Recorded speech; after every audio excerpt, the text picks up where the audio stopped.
So when we're engaging with Teams to support student learning online, this is something similar to what the student's page would look like, and it will have all of their different subject areas. So I'm just going to use my Year 8 class as an example. So if I was a student in my Year 8 class, I would click on the 8RE button, and that will take me to my 8RE class.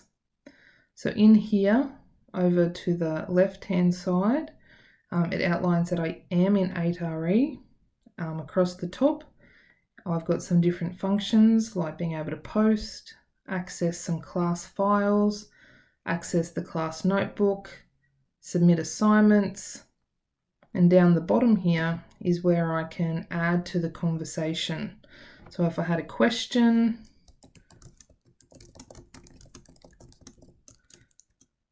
I can type my question in there, and then other students can reply to my question.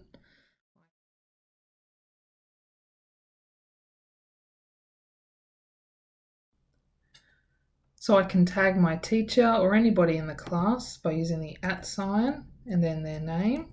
Start typing and it comes up. So if my teacher was Miss Slater, I could do that and say, "Hi Miss, can you help me with question 3? Then if I post that, then Miss Slater's able to see that and she gets a notification as well.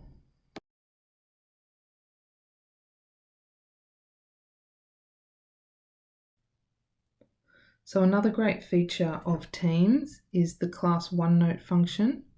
And in that class OneNote function, if we click on that, it'll open up in this screen for us. It provides the learning activities for students to engage in. The small arrow that's up here will open up a menu. And in that menu, there's a content library, which is where most teachers will put the work. So at the moment in Term 1, we can go into Term 1 and we can see an outline of the work. Most courses will have the course overview, which will be available to students so that they're able to map out their learning. So you can see in the course overview that there's a weekly outline of the learning to take place. So I know what my learning should look like this week. So if I go down to week 9, I can have a look at the learning activities for week 9. They're presented in a way that have the learning intention and the success criteria available. And this part of the lesson is particularly focusing on looking at a type of prayer called the Liturgy of the Hours.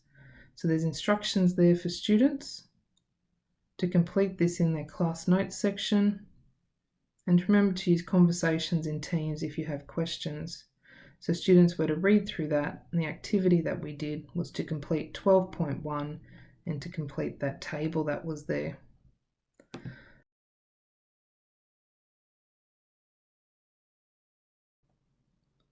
So on the student's notebook, there is only their page available, but teachers are able to look at all of their students' work. So I've set up one here for Miss Janowski in my class so that I can show you what that looks like. So in the student's class notes section, they'll be able to access the work, or they'll be able to have an untitled page to add their own notes. So the week 9 work that we looked at before was to complete that table. So if we come down here, we can see after reading that information that by double clicking, we're able to come up with a text box, and then we can add information into our OneNote. Students, if they have a stylus and a touchscreen, can also use that to add information into their OneNote.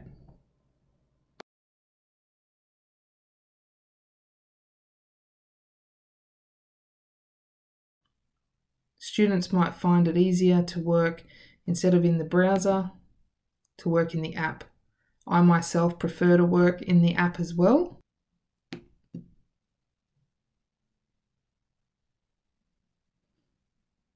And so when you work in the app, it looks slightly different to the browser. But the handy thing with the app is that once you've opened the OneNote in the app, it will continue to be available in the app, and the app can be found on the student toolbar at the bottom of the screen. So to access the OneNote, they don't need to go through Teams every time. Once they've opened it in the app, they can just open it through their OneNote, and then all of their OneNotes will then be available to them that they can select and go into.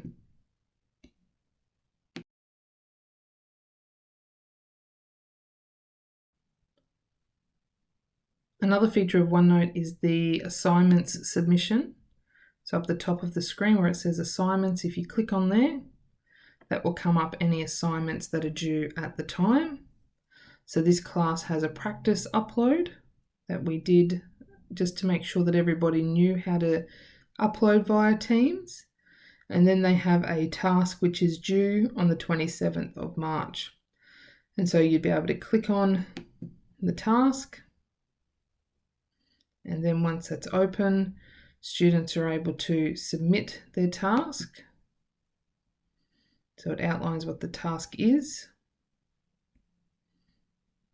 At the bottom of the screen, there's a function there for students to be able to upload their assessment. And then once their assessment is uploaded, up the top there will be a button that says hand in, and that's where students will need to hand in their assessment.